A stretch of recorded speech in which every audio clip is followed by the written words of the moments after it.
अभी आपको खबर देंगे कि सदर के ट्वीट के बाद ऑफिशियल सीक्रेट एक्ट पर अमल दरामद रोकने के लिए दरखास्त दायर की गई है। लाहौर हाई कोर्ट में वकील ने ये दरखास्त दायर की है। वफाकी हुकूमत, वजारत कानून और दीगर को इस दरखास्त में फरीक बनाया गया है।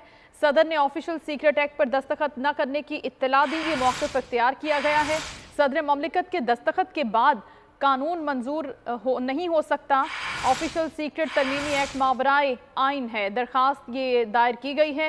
ऑफिशियल सीक्रेट एक्ट को मावराए आइन करार देकर मुअत्तल कर दिया जाए, इस्तदा की गई है। इस दरखास्त में अदालती फैसले तक कानून पर अमल दरामद को रोकते हुए हुक्म इम्तनाबी जारी किया जाए, ये अदालत से इस्तदा की गई है। इस हवाले से इसी पर बात करेंगे बोल न्यूज़ के नुमाइंदा अब्दुर्रहमान से। जी अब्दुर्रहमान, अपडेट कीजिएगा जो दरखास्त दायर की गई है लाहौर हाई कोर्ट में।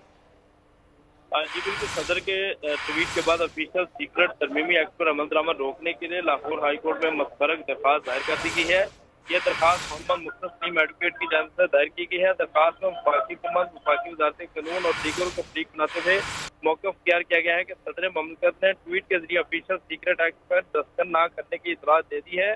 सदर ममलिकत के दस्तखत के बगैर किसी भी कानून की मंजूरी का तरीकाकार अख्तियार करना जरूरी है। ऑफिशियल सीक्रेट तरमीमी एक्ट मावरा आइन है। एक्ट के तहत पुलिस और कानून नाफज करने वाले अदारों को गैर आइनी इख्तियार दे दिए गए हैं।